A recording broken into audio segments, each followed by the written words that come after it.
চারদিকে থই থই করছে পানি, আর এর মাঝেই যেন দ্বীপের মতো ভাসছে পোস্ট অফিসটি।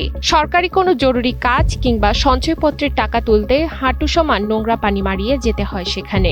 এমনকি পানি বেশি হলে অফিসে যাওয়াই দায়। বিগত 2 যুগ ধরে পানির ওপর ভাসছে ময়মনসিংহের ত্রিশাল উপজেলার ধলাবাজার সাব পোস্ট অফিস।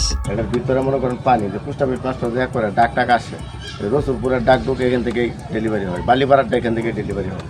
এখানে মনে করেন পোস্ট অফিস মাস্টার আইসা এরা পানি হিচ্ছাইরা পরে তার লোকজনের ভিতরে কাজ করতে হয়। চরমের আগ থেকে আমি দেখতেছি যে এই পোস্ট অফিস এরকমই, খালি আমি না, আরও মনে করেন আমার অনেক আগে আমি দেখতেছি এরকমই ছোটোবেলা থেকে।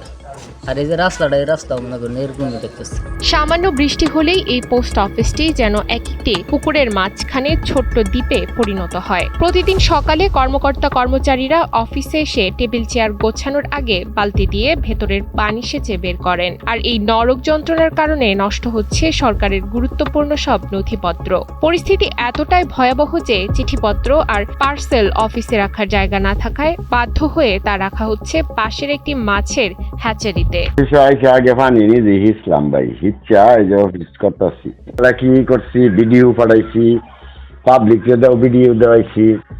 হ্যাঁ, বিষয়টা হলো তারা বলছিল, প্ল্যানিং ডাইরেক্টরও আসছিল, ওয়াল টল করবো বলছে, আর এটা 2 তলা করবে এরকম বলে গেছে। পরে তো এই যে আওয়ামী লীগের পতনের পরে আর কোনো খবর নাই। ইদানিং নাকি একটা খবর আইছে যে এটা বাজেট মনে হয় হয়েছে।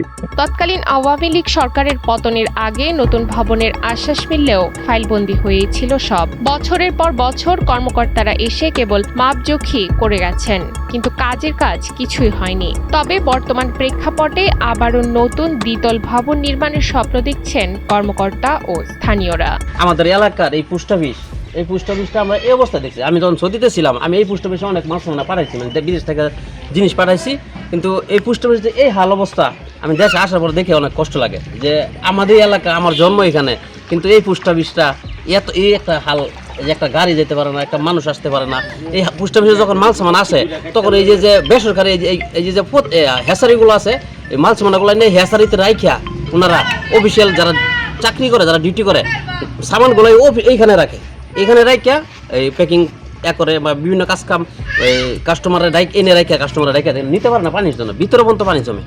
আর এই যে একটা সরকারি প্রতিষ্ঠান হেতিমখানা, এই হেতিমখানাটা মনে করেন এই হেতিমখানা কোনো অফিসার বা কোনো স্যারের আসলে এই রাস্তা দিয়ে আসতে পারে না, ওই বাজারের ভিতর দিয়ে ওই দিক দিয়ে ঘুরে গাড়ি নিয়ে তাদের আসতে হয়। ডিজিটাল আর আধুনিকতার এই যুগে 25 বছর ধরে একটি সরকারি অফিসের এমন জলজ্যান্ত অবহেলা সত্যিই এক বিরাট প্রশ্নচিহ্ন।